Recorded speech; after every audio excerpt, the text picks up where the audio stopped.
함께 인사 나누시겠습니다. 사랑합니다. 감사합니다.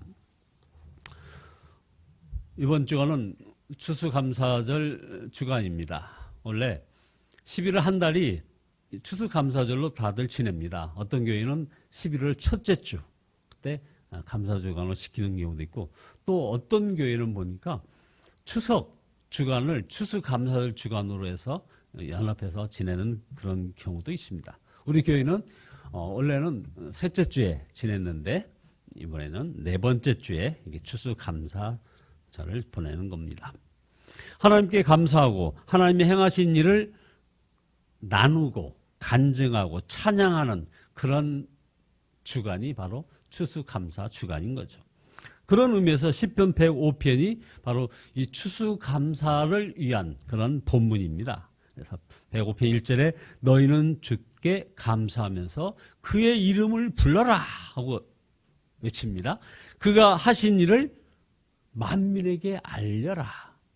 그에게 노래하면서 그를 찬양하면서 그가 이루신 놀라운 일들을 전하라고 말씀하고 있습니다.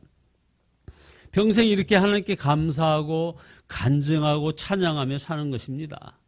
그래서 예수님 안에서 우리가 허락하신 정말 말할 수 없는 축복이 바로 이겁니다. 하나님께 감사하고 또 간증하고 찬양하며 사는 것. 우리 이영진 권사님의 삶이 바로 이러한 삶이 아니었습니까? 하나님께 간증하고 찬양하며 산다는 것. 그런데 안타깝게도 우리들의 현실이 다 그렇지 못합니다. 목사인 저 자신부터 감사와 간증과 찬양보다는 사실은 근심과 염려 그리고 뭔가로 비교하면서 우울할 때가 사실은 많습니다. 교인들 중에 어떤 좋은 일이 일어났을 때 그 교구의 담당 목사에게 전해주는 사람 많지 않습니다. 그런데 어려운 일이 생기면 되게 다 알립니다. 우리 지난주간 지지난주간 다 이렇게 어려운 일이 있었지 않습니까? 기도해달라는 거죠. 함께 해달라는 거죠. 그러다 보니까 사실 이 목회자들은 거의 매번 세상 떠난 교인, 그리고 사고당한 교인, 암 환자나 큰 병에 든 이런 분들, 그리고 사업에 뭔가 좀 어려움이 있는 이런 소식들, 어떤 시험에 불합격한 교인, 또 실직한 교인, 가출한 가족, 깨어진 가정으로 인해서 고통당하는 그런 교인들에 대해서 자주 듣게 되는 겁니다. 계속 듣다 보니까 즐거운 마음으로 같이 밥을 먹고 이게 쉽지가 않죠. 잠자리에 누웠다가도 이렇게 좀 자도 되는가? 기도해야 되는 것 아닌가? 기도해 드려야 되는 것 아닌가? 하는 이런 생각에 시달리는 거죠. 그래서 항상 마음 상태를 점검하며 감사와 기쁨으로 마음을 지켜가고 있는 것입니다. 그렇지 않으면 금방 우울하고 염려 가득하고 그리고 두려운 상태에 빠지게 되기 때문이죠. 여러분들 중에도 이 추수감사 기간이지만 혹시 지금 이 순간에도 마음에는 걱정과 염려가 있는 분들 사실 많이 계실 것입니다. 하나님께서 지금도 기적을 행하시는 것을 믿습니까? 목사님 무슨 말씀이에요? 그건 아주 지금부터 약 3,500년 전에 이스라엘 민족이 출애굽해가지고 홍해를 건너가고 하는 기적, 그 다음 거기서부터 가나안 땅에 이르는 그 여정에서의 그 어려움, 이렇게 많은데 무슨 그때나 기적이 있었죠. 그래서 또 예수님 시절에 오병이어의 기적이니 병든 자가 낫고 하는 그런 기적이 그때였죠. 지금은 2000년, 3,500년이 지난 지금 무슨 기적입니까? 이렇게 생각하는 분들이 사실 참 많습니다. 하나님은 기적의 하나님이라고 믿기는 하지만은 자신의 삶 속에 이 기적을 행하실 것이라고 믿지 않는 분들이 의외로 많아요. 정말 많아요. 그것은 성경 사건 속에 있는 과거의 일이지. 지금 현재 나의 삶 속에는 그래서 나의 어떤 처한 여러 가지 환경, 어떤 곤란한 상황, 어려운 관계, 그리고 내 몸의 어떤 질병, 여기에는 하나님의 기적은 들어올 수 없다. 하나님과 나와는 그래서 그것은 관계가 없다. 하나님이 기적의 하나님이라는 것까지는 믿어진다면 그래도 어쨌든 신앙의 단계가 있는 건데 자신의 삶 속에 이것을 적용을 못하는 겁니다. 그래서 기적이 일어나게 해달라고 기도하는 그 단계까지도 도달되지 못하는 사람들이 또 도달했다 하더라도 의심으로 기도 생활을 계속 이어가지 못하는 경우가 너무나 많습니다. 기적을 했는데도 기적이 일어나지 않으면 어떻게 하나 하는 그런 두려움이 세상의 여러 인본주의적인 사고방식과 더군다나 사탄적인 여러 가지 문화와 결합되어서 우리의 믿음의 걸음걸음을 늦추게 하고 있는 것입니다. 그러므로 우리가 마음 상태를 점검하고 그리고 감사하고 간증하고 찬양하는지를 돌아볼 그런 감사 주간이 필요한 것입니다. 더군다나 추수감사절은 1년을 한번 돌아보는 그런 기간으로 우리가 보는 것이죠. 우리에게 감사할 이유가 없어서 감사하지 못하는 것이 사실은 아닙니다. 받은 은혜를 기억하지 못하여 감사하지 못하는 것이죠. 실제 우리에겐 감사할 것이 사실은 너무 크고 많습니다. 그것을 보는 눈이 뜨였느냐 이것이 문제일 뿐입니다. 감사할 것을 보는 눈이 뜨였느냐. 아무리 힘든 일이 많아도 하나님께서 나를 위하여 독생자를 주시기까지 사랑하셨음은 여러분 변함이 없습니다. 그렇지 않습니까? 어떤 처지와 형편이 있을지라도 십자가에서 피 흘려 주신 예수님의 그 은혜 안에 있음 이것은 변하지 않는다 이 말입니다. 아무리 기가 막히는 어려움을 만나도 보혜사 성령께서 우리 안에 계시다는 사실은 변함이 없습니다. 자 보십시오. 성부, 성자, 성령이 우리들 속에서 변함이 없이 우리를 지키고 계시다는 것은 이건 정말 변함이 없는 거예요. 세상에 아무리 살기 힘들어도 100년이면 뭐 모든 것들이 다 지나갑니다. 여러분 설교 초반부에 하나님의 기적이 지금도 일어나고 있는가 하고 질문을 하였는데 물론입니다. 하나님의 사랑이 여전하고 그리고 예수님의 은혜가 변함이 없고 성령님이 우리를 떠나지 않으십니다. 여러분 이거 믿어지십니까?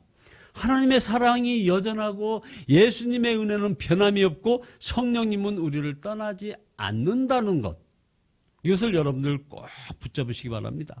그러면 저와 여러분들은 엄청난 기적 안에서 살고 있는 것입니다. 이 기적, 이 은혜는 어떤 어려움이나 슬픔이나 고통보다 비교할 수 없이 정말 크고 강력하며 뜨거운 것입니다. 그럼에도 하나님이 뭐 해주신 것이 뭐야? 예수를 믿어도 별로 복받은 것이 없다? 하나님이 사랑이시라면서 왜 내 기도는 들어주시지 않으시느냐 하는 말을 여전히 하는 사람들 속에 우리는 둘러싸여 있는 것입니다. 그 영혼이 메마른 사람들이 있는 것입니다. 영혼이 메마른 사람들과 계속 접촉하고 교제를 하고 그 에너지 속에서 있기 때문에 그런 것입니다. 우리는 하나님께서 무언가 좋은 것을 주시면 감사하고 그렇지 않으면 감사할 이유가 없다는 식으로 그런 식으로 하나님을 믿는 자들이 아닙니다. 우리는 구원받을 때부터 말할 수 없는 은혜 안에서 구원을 받은 사람이고 지금도 아까 말씀드린 것처럼 성부, 성자, 성령의 그 은혜가 우리의 삶 전체를 덮고 있습니다. 우리는 세상 기준으로는 삶의 형편이 뭐 나름대로 천차만별이지만 주님의 은혜 안에서는 다 똑같이 말할 수 없는 은혜 안에 사는 사람들인 것입니다. 이것을 깨달을 때 삶을 덮는 은혜와 삶을 덮는 감사를 깨닫게 되는 것입니다. 그래서 여기 시편 기자는 하나님께서 행하신 놀라운 일들을 기억하라고 이렇게 5절에서 얘기합니다. 주님께서 이루신 놀라운 일을 기억하라. 그 이적을 기억하고 내리신 판단을 생각하라. 그의 종 아브라함의 자손아 그가 택하신 야곱의 자손아 하면서 우리한테 그 놀라운 일들을 기억하라고 다시 말씀하고 있는 것입니다. 여러분 중에 뭐 대형 화재가 난 것 같은 그런 인생의 위기를 만난 분들 여기 계십니다. 눈앞의 어려움보다도 더 크고 놀라운 하나님의 은혜와 사랑의 역사, 이것을 여러분들이 기억하셔야 합니다. 이렇게 감사하며 살려면 시편 기자의 권면대로 항상 주님을 바라봐야 하는 것입니다. 그래서 시편 105편 3절에 그의 거룩하신 이름을 찬양하라. 주님을 찾는 이들을 기뻐하라. 주님을 찾고 그의 능력을 힘써 사모하고 언제나 그의 얼굴을 찾아 예배하라. 언제나 그의 얼굴을 찾아 예배하라. 오늘 아침 6시 50분 차로 저희 하나밖에 없는 딸이 이제 진주로 출발을 하는데 뭔가 좀 멋있는 말을 한번 해주고 싶어가지고 아빠가 돼서 주일날 뭔가 멋있는 말을 해. 그래서 뭐 다른 말 다 빼고 바로 아이들과 함께 예배에 집중하고 너무 인문학에 빠져 있는데 좀 예배에 집중하는 거에서 성경 통독도 한번 하라 이렇게 권면을 하면서 딸을 진주로 내려보냈습니다. 언제나 그의 얼굴을 찾아 예배하라 하는 이 말씀. 항상 함께 하시는 주님을 바라보며 살았던 요셉은 주인인 보디발과 간수장의 눈에 사랑스럽게 보였답니다. 어려서 포로로 잡혀갔지만 항상 하나님을 바라보며 하루 3번 기도했던 이 다니엘은 바벨론과 바사와 메대 이 3나라에 걸쳐 총리로 쓰임받았습니다. 자, 주님을 바라보면 감사와 사랑, 기쁨으로 살게 되는 것입니다. 그래서 감사가 그치면 죽는다는 이런 마음으로 바로 온전히 주님을 바라보며 매일 기도에 힘쓰며 우리가 이렇게 감사주의를 지키고 있는 것입니다. 유럽에서 사역하는 그 선교사님들 가운데 의외로 여성분들이 의외로 많습니다. 여선교사님. 어떤 한 분의 얘기인데요. 이분이 열심히 사역했는데 아무 결실이 없어요. 답답해하던 중에 그만 암 진단을 받았습니다. 유방암 진단을 받았어요. 아무것도 이룬 것 없이 이렇게 끝나나 하고 애통해했답니다. 주일 예배 중에 매도 안 되는 교인들이지만 교인들 앞에서 자신이 너무나 무능해서 선교 사역에 열매가 없는 것, 그리고 암 진단 받았다는 사실, 그리고 남은 기회가 얼마 없음에 대해서 애통함을 고백했답니다. 그러자 늘 뜨뜻미지근했던 교인들이 선교사님을 위해서 기도하기 시작하고, 그리고 그들이 그렇게 돌아가면서 금식 기도까지 하더라는 겁니다.